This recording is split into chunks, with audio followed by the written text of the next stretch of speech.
कसरी निकाल्ने होला भनेर आफूलाई सम्हाल्न गाह्रो परिरहेको छ।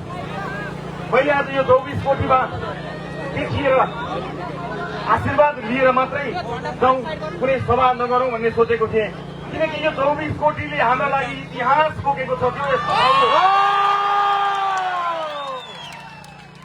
देउता बस्ने र देउता जस्ता मान्छे बस्ने चितवनले मलाई होइन यो देशलाई न्याय गर्नेछ भन्ने कुरा मैले हिजै भनेको। परिवर्तनको सङ्कनाद गर्नको निमित्त अन्याय पर्दा यही चोकमा उभिएर तपाईँले गराउनु भएको थियो र आज पर्यन्त अन्याय परेका विरुद्धमा, अन्यायका विरुद्धमा चितवनवासी तपाईँ आमा बुवा दाजुभाइ दिदीबहिनीहरू अझै पनि यहीँबाट अन्यायका विरुद्ध उभिरहनु भएको छ। यो गुण तपाईँले मलाई मात्र होइन सिङ्गो देशलाई लगाउनु पर्ने छ। तपाईँले लगाउनु भएको यो गुण देशलाई ऋणबाट मुक्त गराएर देशलाई तिर्नेछु। तपाईँहरूको गुण त्यसको एउटा सम्वाहक बनेर म तिर्नेछु भन्ने विश्वास लिएर बसेको छु। उपस्थित आमा बुवा दाजुभाइ दिदीबहिनीहरू, यतिखेर पनि ममाथि निकै तलवारहरू छन्। मलाई डस्ने सर्पहरू मरे कि मरेनन् थाहा छैन, तर तिनले मेरो शरीरमा हालिदिएको विष बोकेर म आज पनि बाँचिरहेको छु। मेरो शरीरमा ती सर्पहरूले डसेको बिख अझै पनि बाँकी छ। म यो बिख लिएर पनि लड्छु, म लड्छु, यो बिख लिएर पनि मर्दिनँ, लड्छु, म लड्छु, यो बिख लिएर पनि लड्छु। यो शरीरमा एक थोपा रगत रहनुन्जेलसम्म म लड्छु। म यहीँबाट बताउन चाहन्छु, जेनजी भाइ बहिनीहरूको रगतको एउटा फोटो पनि खेर जान दिन्न, एउटा फोटो पनि खेर जान दिन्न। हामीले कोसिस गर्यौँ, चितवनले कोसिस गर्यो, आमा बुवा दाजुभाइ दिदीबहिनीहरू, रगतको एक थोपो नछुवाइकन हामी ब्यालेटका माध्यमबाट, मतका माध्यमबाट देशलाई ट्र्याकमा ल्याउनको निमित्त हामीले फुल बोकेर एउटा क्रान्ति सुरु गर्यौँ। चितवनले सुरु गरेको निलो क्रान्ति। कसैको पनि काखरी दिएको थिएन, कसैको सिउरो पनि पुछिएको थिएन, कोही टुरा टुरी भएका थिएनन्। हामीले त्यस्तो क्रान्ति सुरु गर्यौँ यहाँबाट, तर यिनले टेरेनन् हामीलाई। हामीले गरेको शान्त विद्रोह यिनीहरूले टेरेनन्। यिनीहरू लातका भूत थिए, बापले मारेर।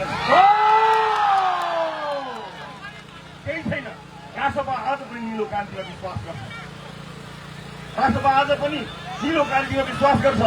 र मलाई यहाँहरूलाई यति कुरा भन्दा गर्व लागेको छ कि यो यात्रालाई टुङ्गोमा पुर्याउनको निमित्त अब तपाईँ हामी एक्लो छैनौँ, सिङ्गो देश र संसारभरि भएका नेपालीहरू साथमा हुनुहुन्छ। उपस्थित आमा बुवा दाजुभाइ दिदीबहिनीहरू, अब धेरै कुरा भन्नु त छ र धेरै कुरा भन्नु पनि छैन, किनकि म लामो समय कारागारमा बसेँ र म माथिका मुद्दाहरू, म माथिको अपराधको सिलसिला सकिएको छैन।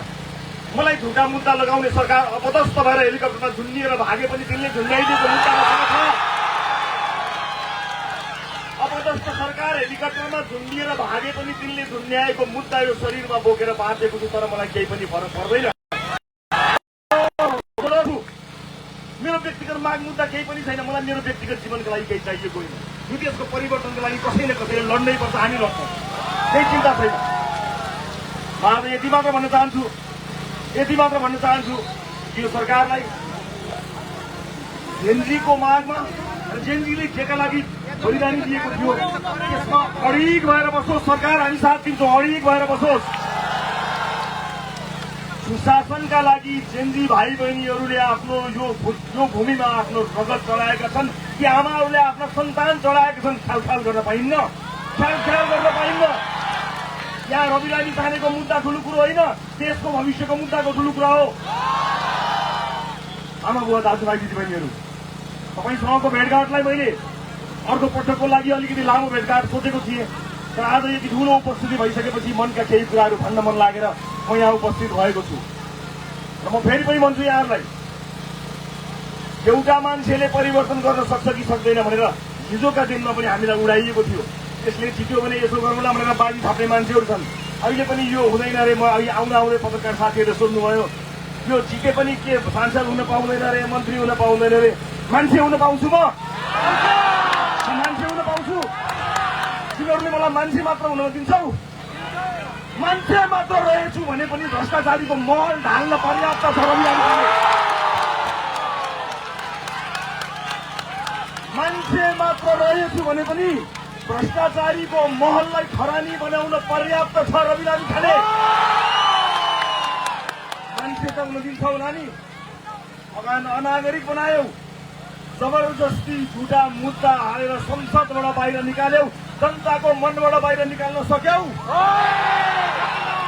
सक्छौ भने जनताको मनबाट बाहिर निकाल। तयार छ रवि लामी छाने।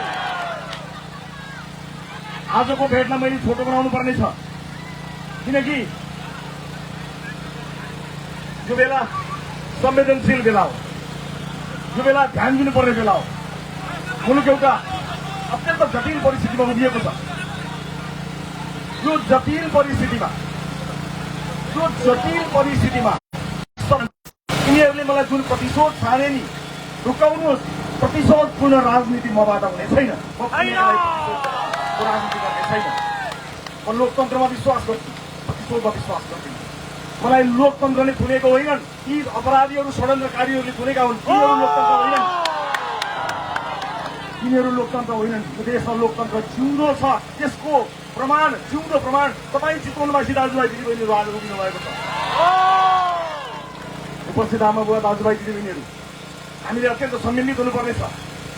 मुलुक जुन अवस्थामा आज आएको छ, यसले एउटा बाटो लिने तयारी गरेको छ। यस्तो अवस्थामा हामीले भोलिको बाटो तय गर्नुपर्नेछ। अत्यन्त जिम्मेवार हुनुपर्नेछ।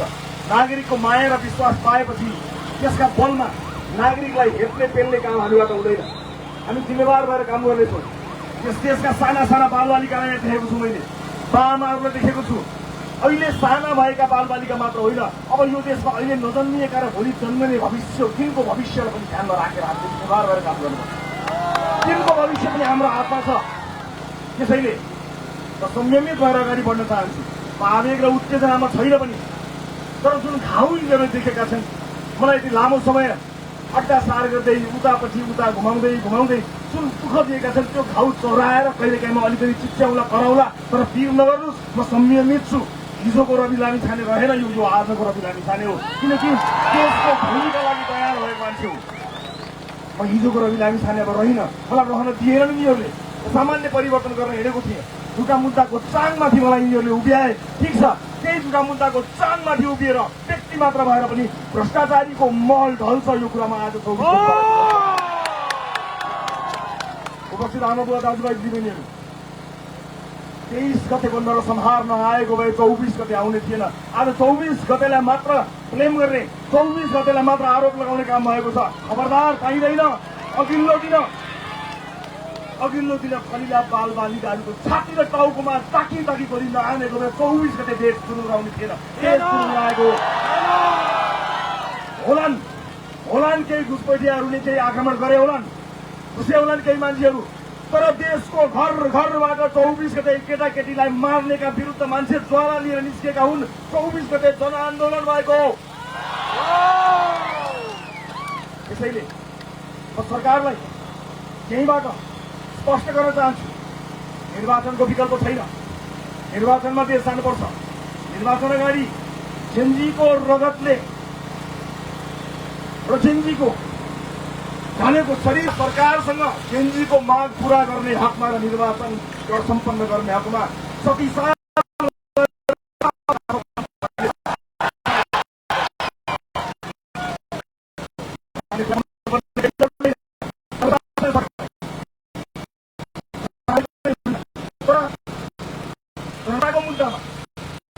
जेनजीको मागमा सुशासनलाई ध्यानमा दिएर सुशासन कायम गर्ने कुरामा झ्यालबाट ढोकाबाट च्याउनु पर्दैन।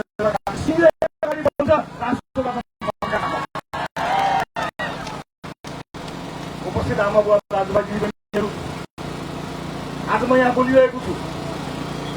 मेरो शरीरमा यिनीहरूले छरेको विषले म कतिखेर ढाल्छ मलाई थाहा छैन। जब सास फेरिरहन्छु नि, म यस्तै रहिरहन्छु। मेरा व्यक्तिगत माग मुद्दा केही पनि छैन। तपाईँको मुद्दालाई शिरमा बोकेर हिँडेको छु, अनि यही शिरमा तपाईँहरूको त्यत्रो आशीर्वाद लागेको छ। म किन निराश हुने? म यो देशको त्यो भाग्यमानी छोडौँ, म यो चितवनको त्यो भाग्यमानी छोडौँ जसका लागि देशका आमा बाबाहरूले भाकल गरेका छन्। म किन निराश हुने? मलाई कारागारमा आएका साथीहरू भन्नुहुन्छ, मलाई भेटेका साथीहरू हुनुहुन्छ, तपाईँ त जस्ता त्यस्तै हुनुहुन्छ, खोइ तपाईँको अनुहारमा उदासी पनि छैन भन्नुहुन्छ। लाखौं आमा बाबुको शिर आशीर्वाद पाएको शिर बोकेर पनि अनुहार निनाउनु भाषाको बिरामी छाने पार्दैन।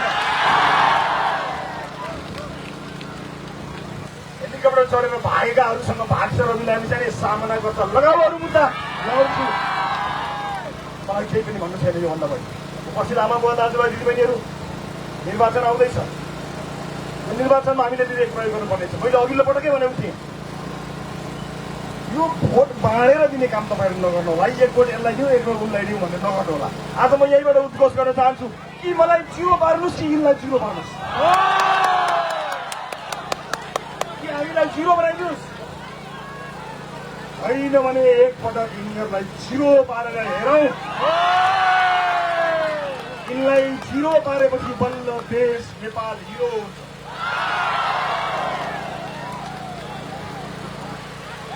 म बोल्न बसेपछि साथीभाइहरू अलिक पछि आत्तिनुहुन्छ, यति धेरै बोल्नुहुन्छ। हाम्रो सभासदलाई बोलेकै कारणले फेरि समस्या पर्छ कि भन्नुहुन्छ। म एउटा कुरा तपाईँलाई बताउँछु, जनताको मुद्दा बोकेर हिँडेपछि ती सिंहदरबार गई